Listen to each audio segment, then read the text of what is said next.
After his quest to retrieve the orb and the sceptre, the rightful ruler has returned. But all is not well in the City of Irsmuncast nigh Edge, for an army of foes, spawn of the rift, have risen up and assaulted the city. Not only that, but rumour has it they are marshalled by one ancient foe, an old enemy.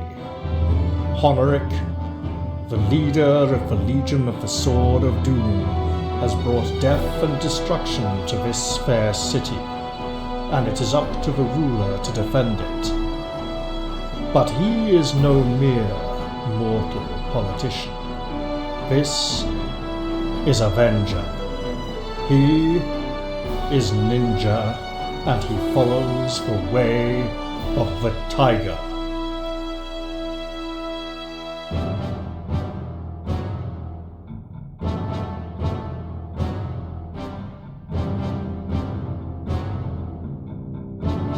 I am ninja. My parents are the heaven and the earth. My home is my body. My power is loyalty. My magic is training. My life and my death is breathing. My body is control. My eyes are the sun and the moon. My ears are sensitivity. My laws are self-protection. My strength is adaptability. My ambition is taking every opportunity with fullness. My friend is my mind. My enemy is carelessness. My protection is right action. My weapons are everything that exists. My strategy is one foot in front of the other. My trust is in quality. My way is the way of the tiger.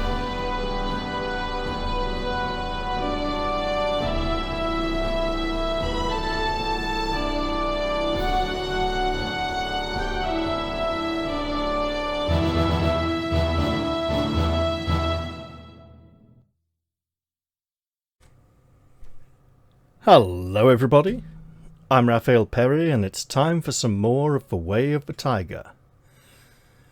When last we left off, battle lines have been drawn, the forces are deployed, and as you can see Honoric has some very large units. Yes, I've divided unit sizes by 10 just so they'll fit on the map. Okay? And a challenge has been issued, so let's pick up where we left off. Your army is in position, so is that of Honoric's. Everything is quiet, the lull before the storm. Suddenly a trumpet blast sounds from the serried ranks. Your foe and a lone rider gallop out and shout, "Honoric, Lord of the Legion of the Sword of Doom, challenges Avenger, so-called Overlord of Irsmuncast, to an honourable duel on open ground between the opposing armies. Come forth and fight, or forever be dishonoured." Doré Lejeune says, "You must go, Overlord." But Glavis says, "Don't be ridiculous, Avenger. A senseless risk."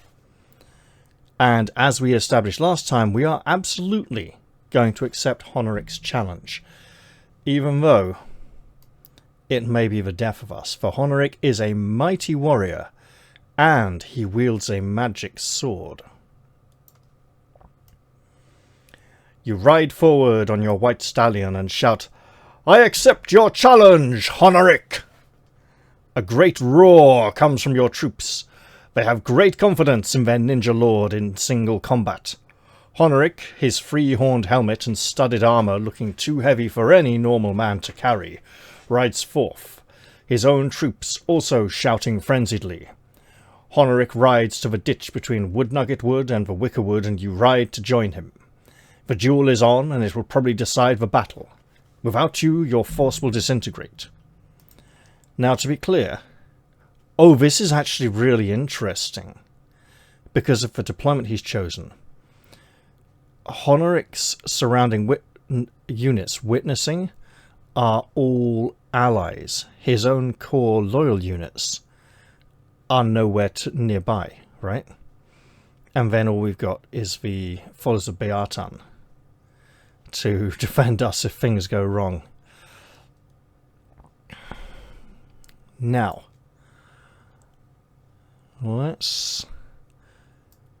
this is reminding me of the duel between King Peter and King Miraz, right? In Prince Caspian. The book, not the film or the TV series. Although the BBC TV series from the 90s did that particular scene much better justice than the Hollywood films did. And I'm saying that because Honoric is a large man. He's big, he's heavy, he is forceful. He's not an inexperienced warrior. He knows how to fight. But he also knows that he can use his size and strength against us. And this is literally, if you go back to the book, during the break in the duel, after the first bout, when Peter comes back to talk to, I think it's Edmund and possibly some of the Narnians, you know, he says, you know, Miraz, he's got height and weight against me, but I can use that to my advantage and use it against him, right? I think he even says something like, you know, I'm not as old or experienced as I was when I was last using this sword, maybe. So we can use Honoric's weight against him, right? But he is a heavily experienced warrior. A bully, an aggressive man, known to be pretty undefeatable. So we shouldn't expect this to be to the death, but he's likely to try and kill us because he hates us that much. Honoric, a great bull of a man in black-studded chainmail, rides up to the ditch opposite and glares at you. "So we meet again, Avenger, you lily-livered lackey of Quan, the babbler of half-truths," he dismounts as you do. "This time I will kill you," he says through gritted teeth. His hatred for you is almost tangible. He draws his sword, Sorcerak, with a flourish. The black smoking blade emanates an evil aura and you are riven with fear. To throw off its effects you must expend a point of inner force, otherwise the horror you feel affects your ability to fight. Subtract 1 from all your modifiers for this combat only. Now, we must do this. We are not instructed to throw off its effects. So there's an implication of if you want to throw off its effects, you must. But no, it seems like no, you have to do this, otherwise you suffer this penalty. I would almost not be surprised if this modifier was removed from the reprints, just because it's losing a point of inner force after some very hard encounters already, such as the Spawn of the Rift, for example. And we've had to use a lot of points of inner force. Now, we didn't necessarily have to use one against Patrol at the beginning of the book. And if I were to play through again, that troll fight can be avoided. So we could argue we've had 2. So then we used, I think, 2 possibly against the Spawn of the Rift. Maybe. And what was the other one? Oh, to throw the ninja star at the leader of the Dark Elves when liberating the city to break through the Sorcerer's Sword. Yeah, I think that's it. But we are now out of inner force, which is going to make this even harder because Honoric is a big tough bully of a warrior and we're not going to have any inner force to fight him with. Honoric bellows angrily and leaps over the ditch towards you, swinging his sword. A cheer goes up from the serried ranks of his army. If you have the skill of acrobatics and wish to jump high and somersault over his charger to land behind him, then you have not been paying attention to this playthrough so far. We do not have acrobatics. However, we have arrow cutting, which has been useful since early in Book 1. Immunity to poisons I'm not sure we needed it in book 1. It came in useful in book 2 and 3 and 4. I'm not sure it came in that useful in book 3 actually, but essentially it's coming useful once or twice. But when it's come in useful, it's been an absolute lifesaver and been really worth having in some seemingly unavoidable situations. Picking locks and disarming traps has been very heavily used, as has arrow cutting. Climbing came in very useful at the beginning of book 2, and we would have really struggled without it. I think there's been some other times when climbing has come in useful. We could have skipped Shinren, especially if I was more familiar with the books and had played them more recently, but the fact that I haven't played them for goodness knows how many years means it's been very useful for me, especially as I'm autistic and really appreciate the insight into the motivations and psychology of characters. That's a really big thing for me, right? It's a mystery I like to try and unravel. And why oh god, we got a sideways belt buckle. That's not like the cursor for backward belt buckles, it's just sideways. That's even more crazy. Okay. It would be easy for an experienced player to switch Shinren for Yubijutsu. Right. To easy mode some of the fights, because they already know the situations where Shinren would help and what the kind of outcomes of those are likely to be. However, as we have the option of taking a normal skill instead of one of the 2 special skills, it may have been worth taking acrobatics early on and taking immunity to poisons at the time when Shinren and Yubijutsu were offered, around the beginning of book 3. Pretty sure it's book 3. Also, we haven't really had any significant character upgrades since that point. It's now been just continuing on with what we got, and item heavy. Otherwise, you can leap forwards to meet him and try a whirlpool throw as he comes down, or you can jump back out of range. Now, he's on a horse. His charger leaps over... Hang on. Yeah, he's still on his horse. Okay. Now,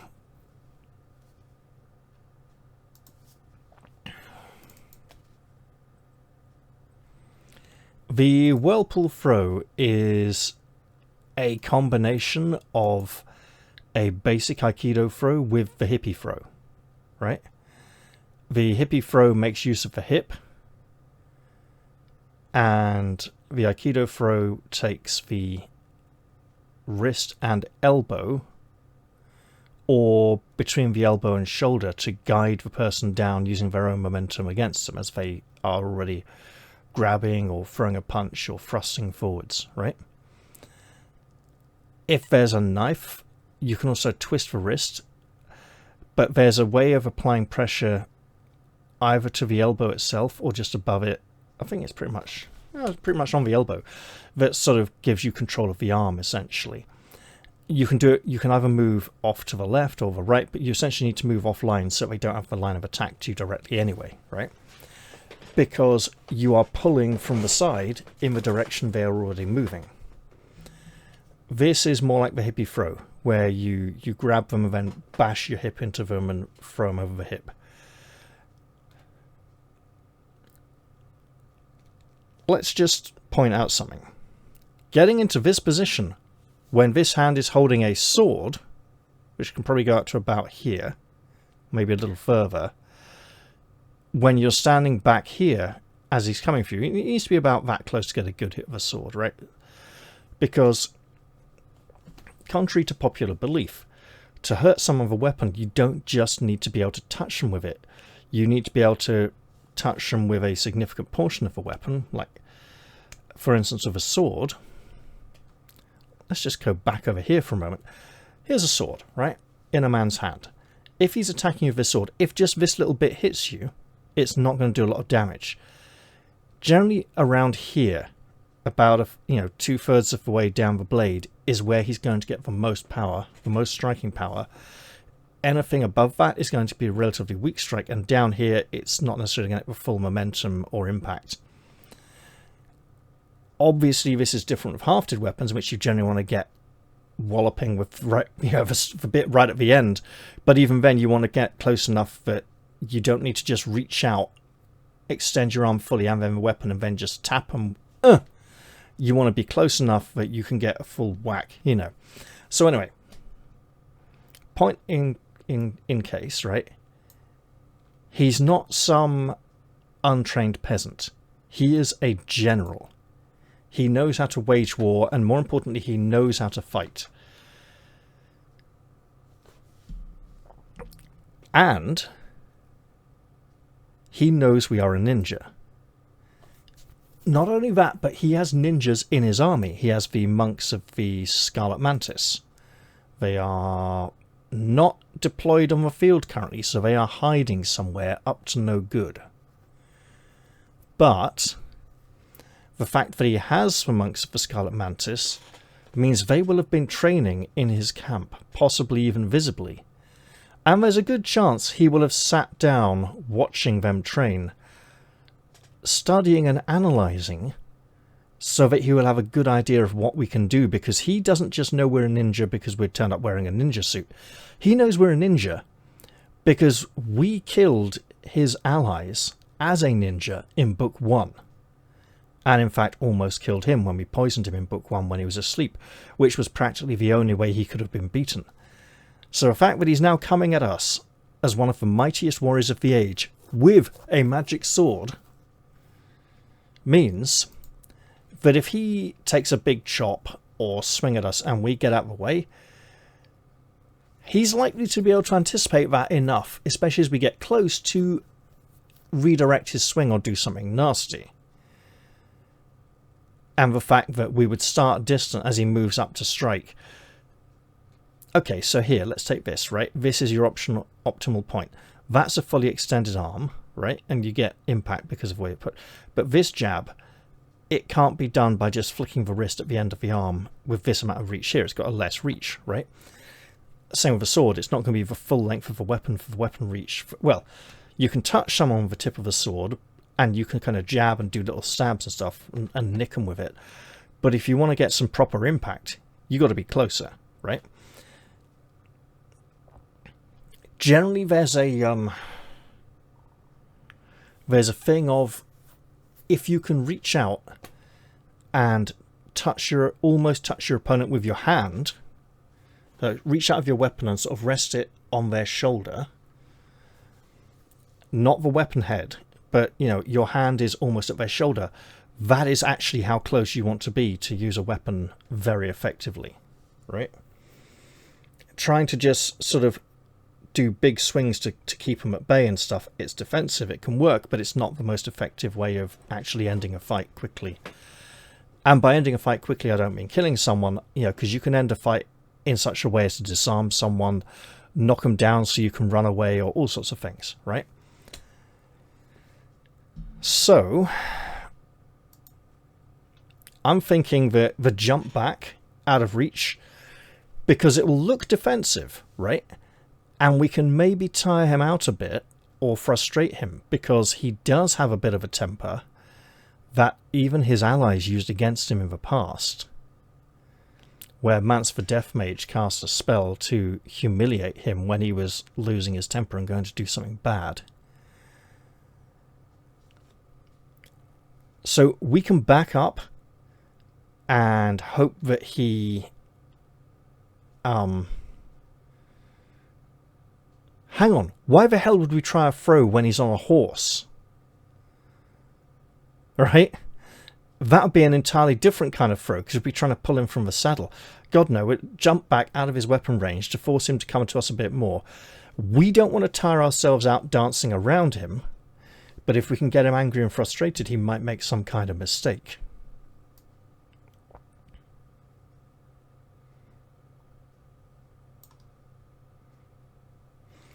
You circle each other warily. Honoric's features are a mask of concentration, the concentration of a master swordsman. Will you try a forked lightning strike kick, an iron fist punch, or a teeth of the tiger throw?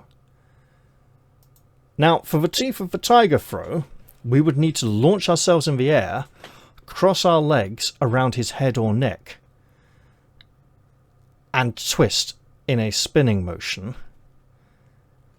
Bearing in mind, he is wearing a helmet with 3 horns on, one on each side and one at the front. They're large horns, and he has a sword, and he knows how to use it very well. If we leap into the air towards him and it's not some kind of kick or thrust, he's likely to just chop our legs off or something, right? So we don't get to try a throw. I think this is going to be like the ogre fight in book 1, where throws are not the method. I'd also like to imagine he is dismounted at this point. So the fork lightning kick is the 1-2. He may slash at our leg as we do this. He might not. Right? Iron Fist punch is the basic punch. Got it, yeah. I'm going to go for the kick.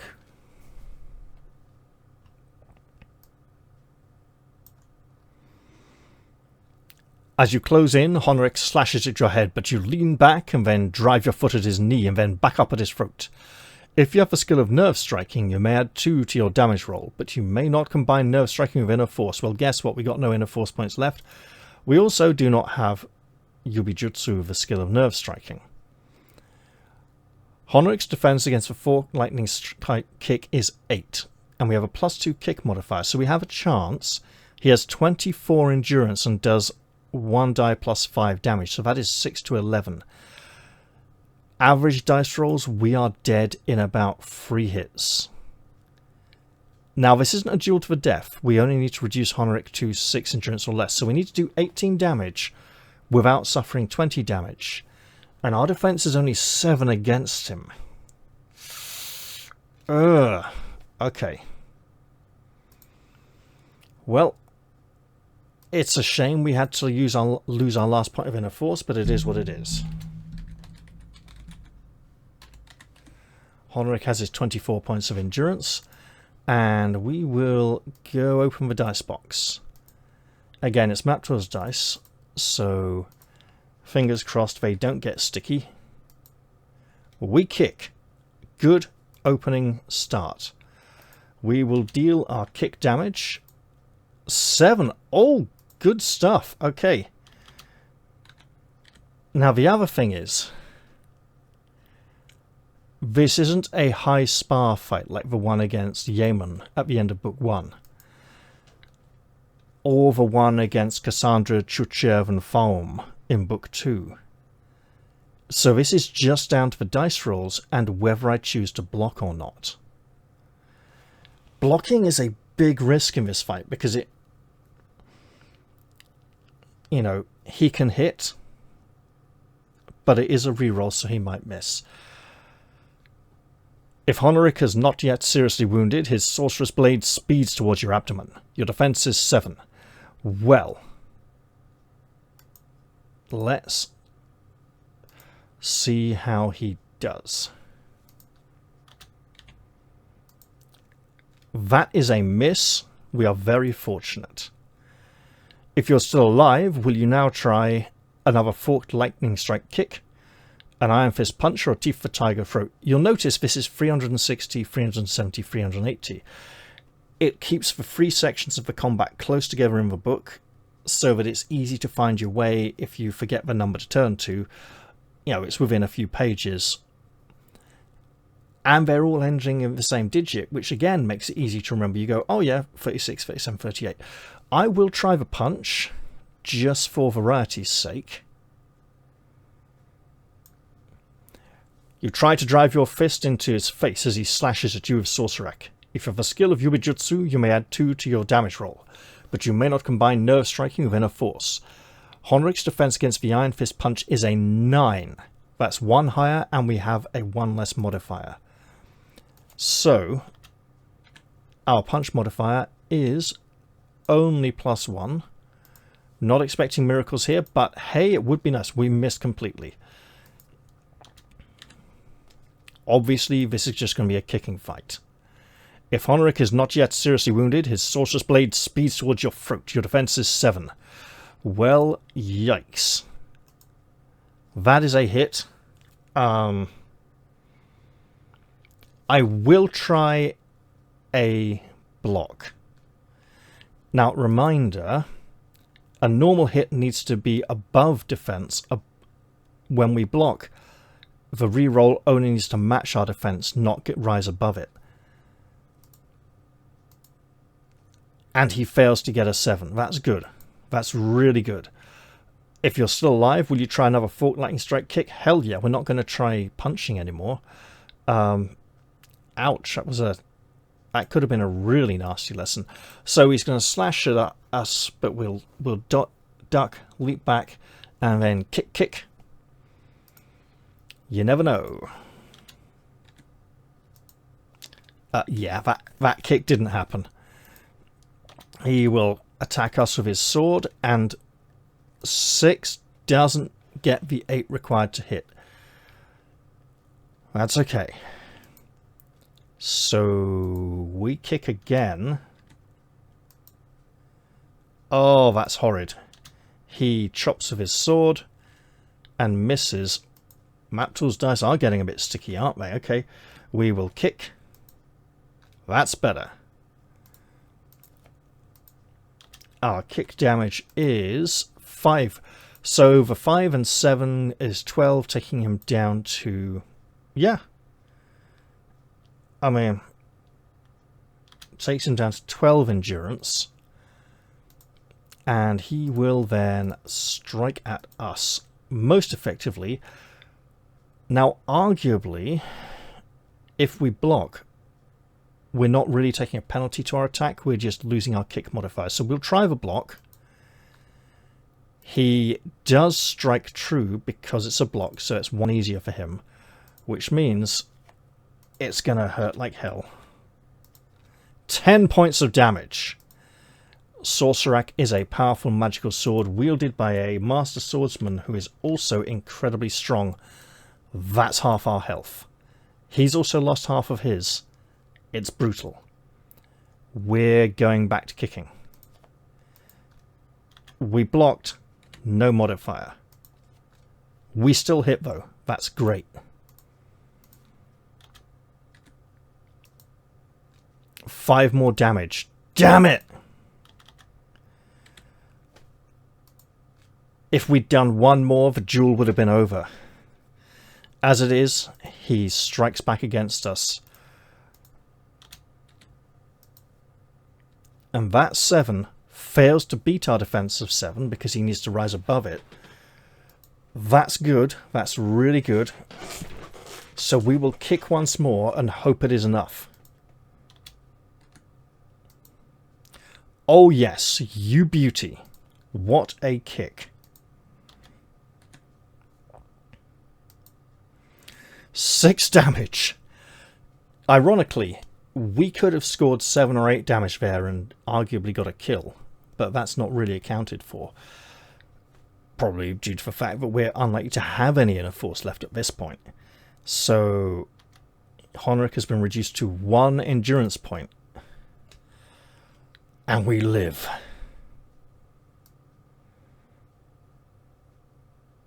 How brutal is that? Your last blow sends Honoric sprawling backwards, gasping in pain. Shouts of joy and anger rise up from the warriors on either side. Desperately, he points at you with his sword and rasps, "Fly, Sorcerak!" The sword shoots from his hand straight at you. If you have the skill of arrow cutting, you're able to deflect the rune-etched blade. Otherwise, it gashes your shoulder and you lose 4 endurance. That would have really hurt. That would have been 40% of our remaining 10 endurance points. So we deflect it with a big cling of the iron sleeves with the skill of arrow cutting. If you still live, Sorcerak spins in the air and hurtles back to its master's outstretched hand. Even when he's losing, he tries to cheat. I mean, he tries to cheat when he's winning. He is not a fair fighter. He's a nasty bastard. Let's be completely honest. Before you can finish, a cry goes up from the Doom-over line, and a small group of cavalrymen, members of the elite bringers of doom, gallops forwards amid roars of approval and cries of rage from both armies. The cavalrymen ride towards you. Those of your own troops nearest to you cry, "Back, my lord, back!" And you are forced to retire, because he's got a fucking unit of soldiers coming to try and save him, and they'll probably kill me if I just stay there like a Jon Snow idiot called Jon Snow, who is Jon fucking Snow, who is not Jon Snow.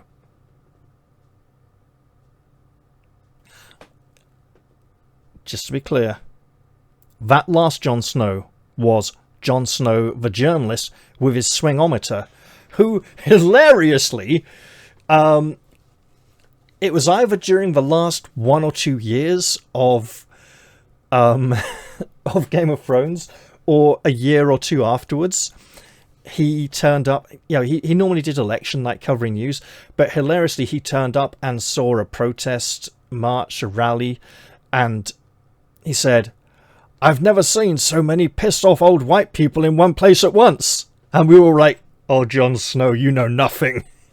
You know nothing, Jon Snow." Oh man, wish I'd been there to see it, but it was hilarious. Oh, the memes that were created.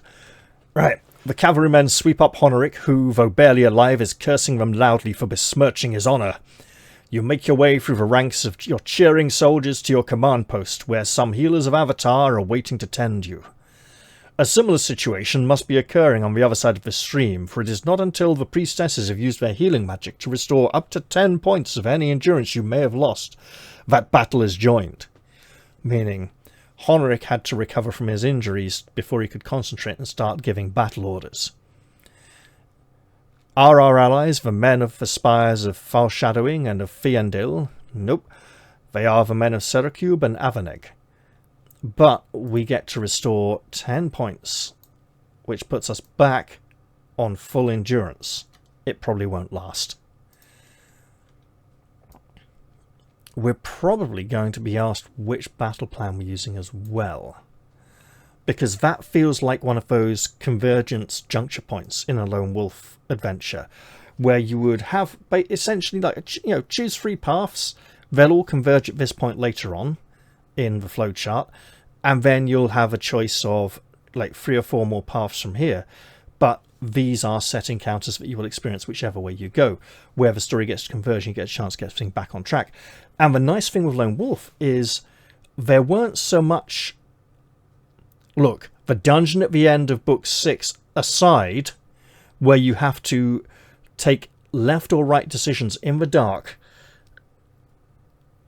and avoid 5 50-50 auto kills in a row to complete the book, with no indication. Look, you're in the dark, there's a monster hunting you, it'll kill you if you take a wrong turn. That's it. You're in a maze, it's dark. Deal with it. That's it. It's like, it's literally blind luck the first time. And it's like right, left, right, and then left or right again. It's a lot of right turns, not a lot of left turns. It's the point where the Lone Wolf series breaks the fighting fantasy rule. Anyway, if you decided to follow Force Lady Gwyneth's advice and refuse the left flank, no. The advice of Hivatal and refuse the right flank, no. We followed the advice of Ubudo Varhegian to form a defensive line along the stream. Now, about that, there has been some nice discussion that I appreciate in the comments section of the previous video. We here are stretched remarkably thin. Refusing a flank would allow us to concentrate, but it would allow him to roll around and surround us. The only reason I have stretched us this thin is that it denies Honoric the ability to concentrate his forces in any one point. Additionally, we are making use of the... Yes, I'm pressing the spacebar like it's map tools to put a big pointer arrow on the screen, because I'm not used to this being a different program yet. But essentially, yes, this stream isn't going to stop very much, and in fact, if it's only a 3-foot ditch, I probably shouldn't have even made it very visible on the field. You know, it's exaggerated size here just for visibility compared to this mighty river. But we need to utilize this defensive feature to our advantage, and this will essentially be the battle line, right? At some point, one side or another will begin to push across it. And it's totally fine if he crosses the stream or crosses the river, but we need to make him pay for that decision, right? We shouldn't make it easy for him. If we refuse the left flank, he could just, like, come round here with whatever forces he had on that side, and we just have a little group of rangers there, you know. If we left this space open, he could cross this ditch, and I'm not sure, we'd have nobody here to, like, poke him with spears or pikes or shoot arrows at him or anything, and his men could just come down here. It would take them time, meanwhile they'd be fighting over here and here. But as it is, we have our reserves. Now again, the reserves are not the peasant militia, I'm just using that unit because I think the reserves is part of the cavalry, part of this cavalry, and maybe some from these units as well, right? But essentially his reserves are all in one place. I'll leave them where they are, you know. It's really interesting that he put his cavalry here, on the other side of the ditch. With the other deployments, he puts his cavalry, like, mostly here. And actually, for both the other two deployments, I think his deployment is very similar. This is the one where he changes it up the most. It's interesting that he's sacrificing his allies to try and gain the ford. He's using the doom over levies to try and come across this bridge. I think in one deployment he puts the doom over levies here. But anyway. Refer to the map at paragraph 24 for the disposition of your troops. Well, fortunately we have a representative here, and we can move things if need be. Trumpets blare harshly and orders are shouted. The battle begins. Immediately, Honoric's crossbowmen, the rain of death, run forwards, and 2,000 crossbow bolts fly at Antocitus's mercenaries. The Legion of the Sword of Doom advances to the ditch to engage Gwyneth's warriors. Okay. The Bringers of Death charge forwards at the women, while the Cavalry of the Spires charges at the mercenaries. Wait. Cavalry of the Spires... What Cavalry of the Spires? He has no Cavalry of the Spires.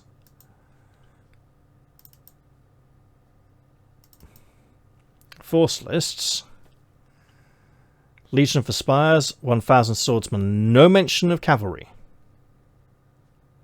That is odd. But a great battle cry goes up as the attack begins. So let's look at that, right? Crossbowmen shoot at the mercenaries. I mean, they're kind of right there, so we don't really need to move them. We could... Current turn is locked. Yeah, no, that's fine. Didn't think I'd locked this turn.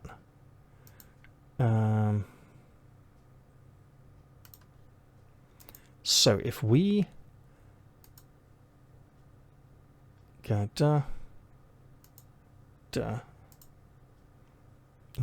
turn back again, just move them to there. Right. We got a nice little movement arrow there. We'll close this momentarily. The Legion of Sword of Doom march to the ditch, meets Gwyneth's warriors. Bringers of Doom charge forwards at the women, while the cavalry of the Spire... What about the... Okay, I'm going to presume his infantry are also advancing to the ditch, right? And we will rotate ever so slightly. Go left. Forwards. Oh no, we can't go left. We have to make room for the cavalry. Right, okay, there we go. That is very close to our archers. Okay. And these will wheel and charge like that, which means these should move sideways a bit because they're busy getting shot.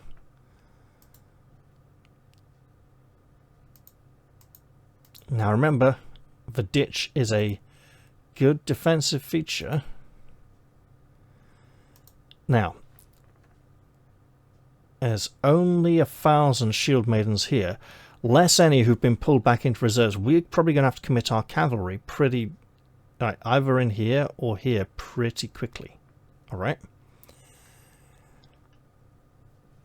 And we can presume that the swordsmen of the spires, who are not cavalry, charge for mercenaries. Okay. So, what happened there? Weird. So maybe we need to move these that way. So these are going to come and interpenetrate and go, we are insanely aggressive. And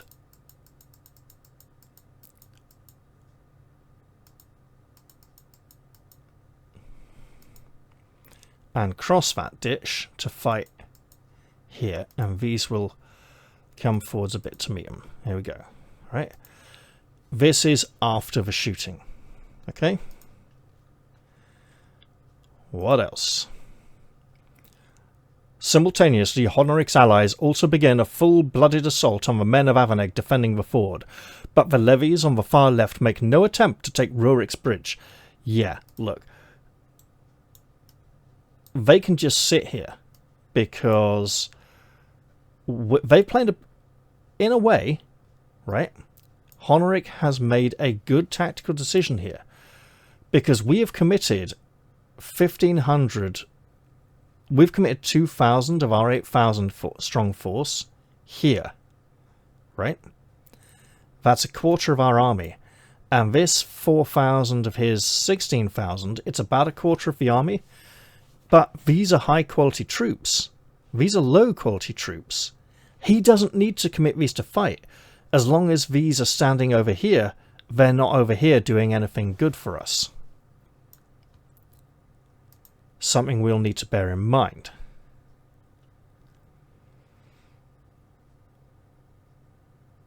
So, Honoric's allies make a full-blooded assault. So, I'm not going to change the formation of these. I could turn them all into columns. Actually, no, it is a stream. Yeah, column would probably make a lot of sense. It's a narrow ford. Okay, so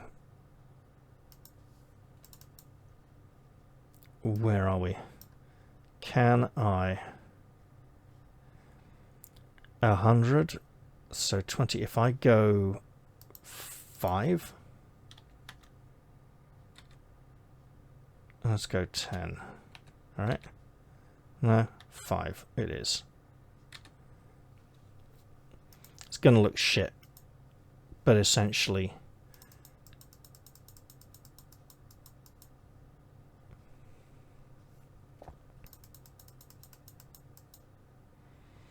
And we'll rotate them...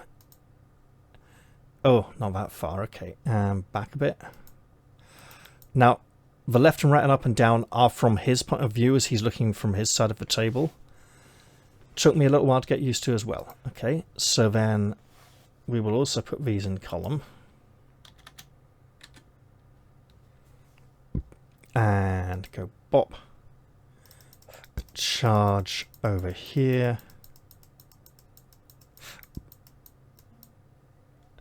Arguably... I could leave them stacked up behind each other and say they're coming in. No, we're going to have to do that after all. Okay.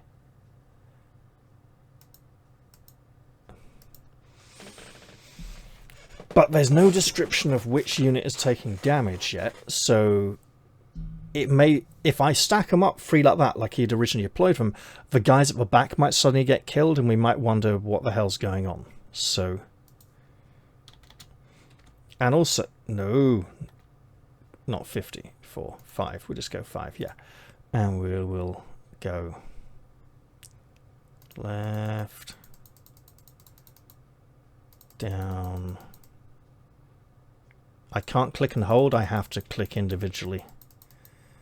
No,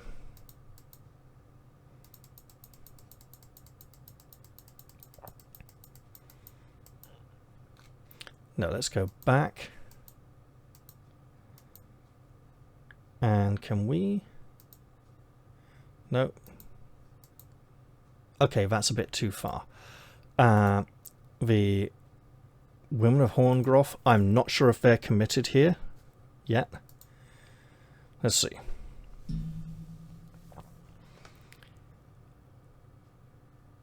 The Legion of the Sword of Doom and the cavalry become disordered as they try to cross the ford. And the ditch. Wait. Levies on the Legion aren't trying to cross the ford. The allies are trying to cross the ford, right? Yeah. So presumably that's as they try to cross the ditch. And their attack loses impetus, enabling Gwyneth's warriors to inflict many casualties as their attackers reach them almost in dribs and drabs. I wonder if this was copied from a section where Gwyneth's warriors were defending the ford. And it hasn't quite been caught in editing. But essentially, while the ford is going to slow these three down, it's going to slow down the cavalry a hell of a lot. The stream or ditch is going to slow down the cavalry a lot more. And these infantry. So these will slow down. These fighting against the mercenaries, not so sure. But then the monks of the Scarlet Mantis suddenly burst out of the wicker wood to fall on the flanks of Antocitus's mercenaries with devastating effect. Under the deadly rain of bolts, the cavalry attack and the crippling flank attack, the mercenaries, having lost over a third of their men within a few minutes, just break and run. Fleeing for their lives, they stream past Gwyneth's cavalry. Well, guess what? I think we're going to have to commit the cavalry over here. So these about face and run like buggery.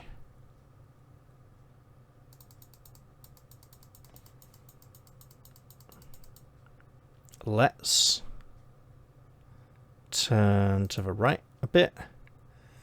Not sure entirely how far they're going, but I will move them down to here. And I think I'll even move these forwards a little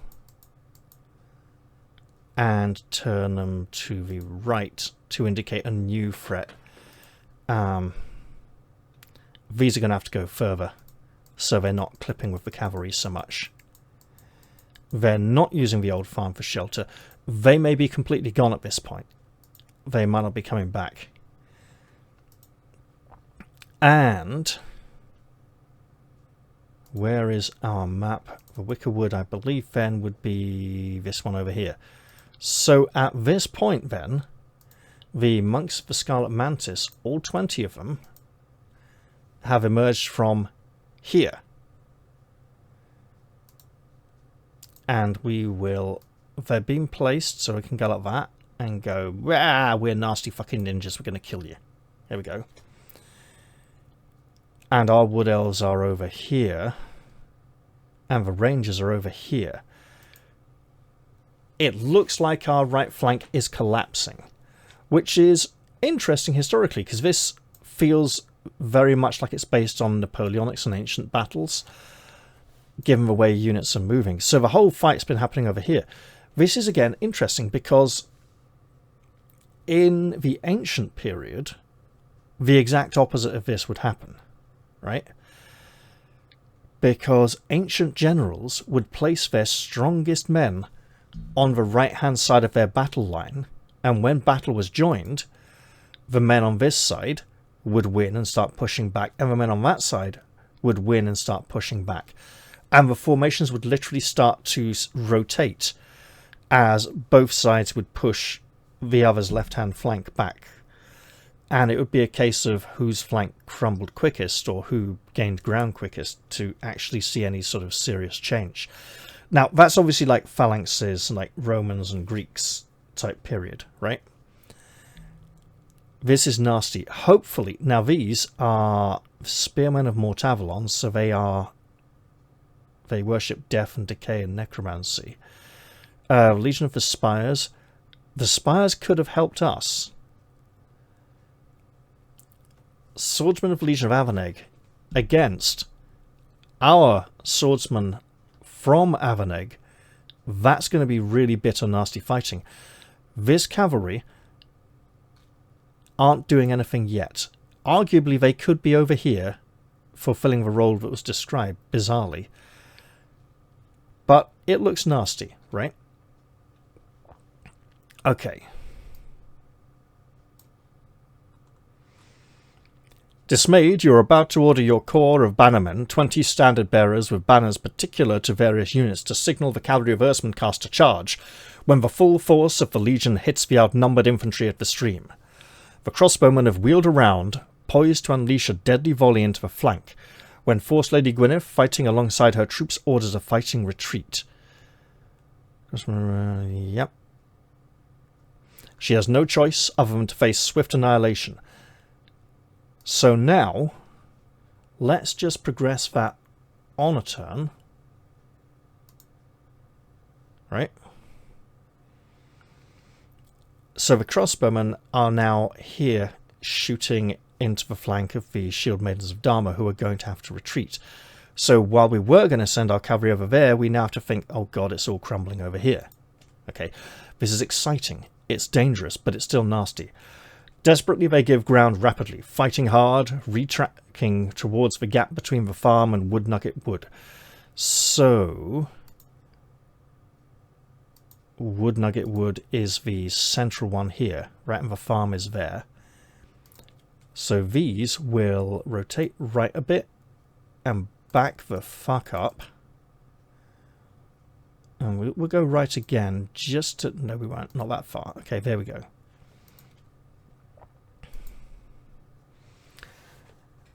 Quickly, you order your reserve, 1,000 men of Seracube, forwards into Hartwig Fell's farm. So, Seracube is... We don't have men from Seracube. We have shield maidens from Seracube. Oh, it could be soldiers of Beartan, in which case that's not 1,000. Wait. 1,000 men... Where the fuck do they come from? Because we only have 1,000 from Seracube, right? If you have infiltrated Honoric's camp last night and discovered the contents of 3 large wooden boxes, we have... And it was risky and dangerous, right? Honoric has 3 wooden crates containing wyverns. We are aware of the boxes and their contents, and we told the White Wizard.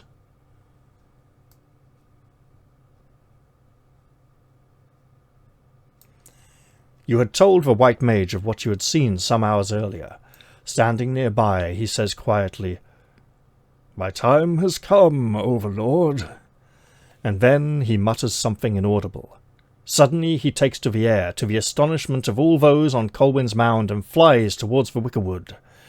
Just then, 3 winged creatures, the wyverns, flap up from behind Manor Ridge and streak towards the men of the spires.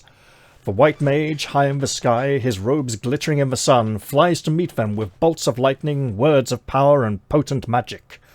The wyverns encircle him, lunging with their jaws and whipping their poisonous barbed tails. Antocitus and his mercenaries are fleeing the field, completely pursued by... I'll read that again. They're not completely pursued, they are fleeing the field completely. Antocitus and his mercenaries are fleeing the field completely, pursued by some of Honoric's cavalry from the spires. The Bringers of Death are preparing to charge Gwyneth and her retreating infantry. At the ford, the pressure is increasing, and a courier reaches you asking that you order the cavalry of Avaneg to charge in and attempt to throw back the warriors of Mortavalon who are trying to outflank your allies there. The men of Beartan from Seracube are now taking up position in Hartwig Fell's farm. Will you order Gwyneth's cavalry to charge the flank in the Legion of the Sword of Doom to try to make time for Gwyneth to pull back and order the cavalry of Avenger to do as requested? Or order both units to charge the Legion in support of Gwyneth? Okay, let's think about this one. First off, the White Wizard has taken flight. And he is gone all the way over to here, fighting the Wyverns. It would seem these have had to fall back to Hartwig Fell's farm. So let's do that, where they can take up a defensive position in the farm. That's going to be more of a square formation, isn't it? Yeah. So let's go. Boop, boop, boop, boop, boop, boop. Oh, went a bit far. Okay. Back, back, back. And we'll keep on going. It's not looking pretty. Alright. We don't know how many men he's lost at the ford here, so I'm not reducing units. All those clicks I clicked are still triggering. We'll see when it stops moving. I may have overshot slightly. Not that badly, actually. Okay. I will maintain the facing in that direction until I know otherwise. Right? And the men of Mort Avalon are trying to advance to outflank us.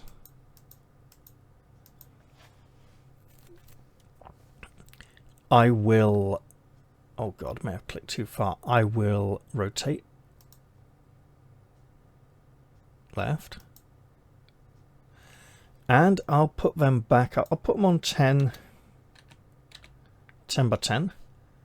Right? They're not wide anymore. They may be wide coming into fight soon.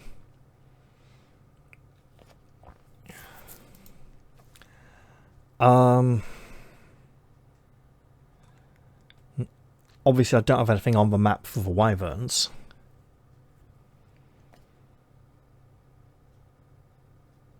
Now. Oh, hang on. Right. Both charge the cavalry or charge the men of Mort Avalon. Right.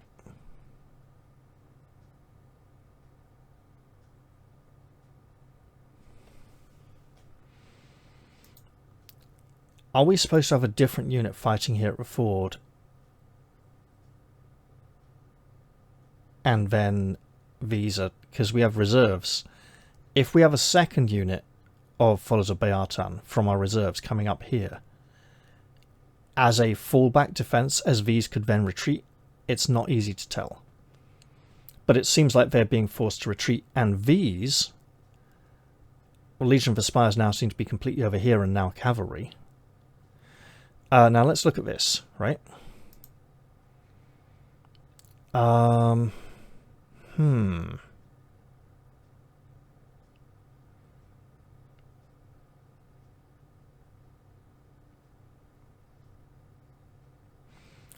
What cavalry of Avenger? That doesn't make sense. So apparently we now have some cavalry of Avenger. Right. We have cavalry here. Big cavalry, right? Who can come in. So the Legion cavalry, I will advance them a little in a threatening manner. The Legion infantry, I'll just rotate them slightly, as we don't know fully what they're up to yet. Now, Antostus mercenaries are gone, right? They're not coming back. We will take them away. But you go. What I will do is say this unit is pursuing, and I'll move them down to here to take them kind of out of the picture, because they might leave the battlefield completely in their bloodlust and not return. Or they may have essentially gone so far that... And they're not going to clip these. We'll just have them... We'll say these are a little grouped a little differently. I mean, can I just drag them? I'll find out in a moment. I can. There we go. Excellent. So the keys at the top are useful for precision work, like facing, but for... Okay, let's see. These are getting ready to charge. These are falling back to this gap here. We got a lot coming... Right. Committing over here would be good. But are we needed here? Memory tells me that defending the ford is important, but also that the warriors of Beaton being in one of the farms is also important to winning the battle. Ooh. Okay, let's think on this. There's a lot of crossbowmen here. 2,000 crossbowmen. Our cavalry here are waiting. What are they waiting for? And over here, it's a bit of a stalemate. Nothing's happening just yet. That is likely to change at some point. If we charge across, we're likely to get bottlenecked. If they part and let the women of Horngroff through to fight... Now, the women of Horngroff hate the Doom over levies, so they might actually start pushing them out of the way and go, get out of the way, we want to go through and fight here, or something like that, right? So, supporting Gwyneth here is... Oh! Hold on. Right? Oh, this is silly. So we have cavalry here. If we fight here, we could get shot by the crossbowmen. The crossbowmen can cross the ditch, but essentially it will take them time to do so.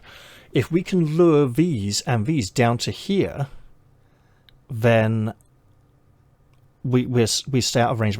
Cavalry can charge fast and hard, and we can fight them out of reach of the crossbowmen, right? We still have the ninjas to be concerned about. Ooh. The wood elves don't seem to be helping yet. Maybe they've been peppering these with arrows or shooting in here into like the back ranks of these to slow them down.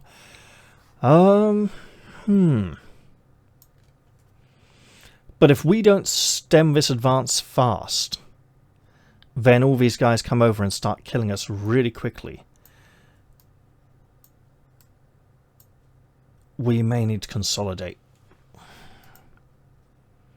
Okay. Now, Lady Gwyneth and her warriors are heavily outnumbered, highly skilled. I would dare to say they have higher skill and courage and discipline than the members of Legion of Sword of Doom, but not better equipment. I would not necessarily say they are more skilled than the Legion cavalry. I think we may need her to buy us some time. Ooh. Let's see. You know what? I think I'll just leave this one here, right? And we can pick it up next time. We've had lots of fun, arrows moving around and stuff on the battlefield. Yeah. It's not looking great for us, is it? But, here's the thing. We may need to reinforce the ford or just accept that we'll need to defend the farm. And I do remember needing to defend one of these two farms as an important decision. If this flank crumbles, then he's got the middle and this flank and just wraps us up, right? So it's looking pretty brutal. We may need to go reinforce over here. But I'll do that next time, right? I'll give it some thought and we'll see how it goes. Hope you all enjoyed this episode. I tell you what, the battle against Sorcerak, the fight there was brutal. Because it was mainly just down to the dice. And I'll look forward to seeing you all in the next one. I'll say goodbye for now though, and cheerio everyone. See you all soon at the regular time for Way of the Tiger. Bye for now.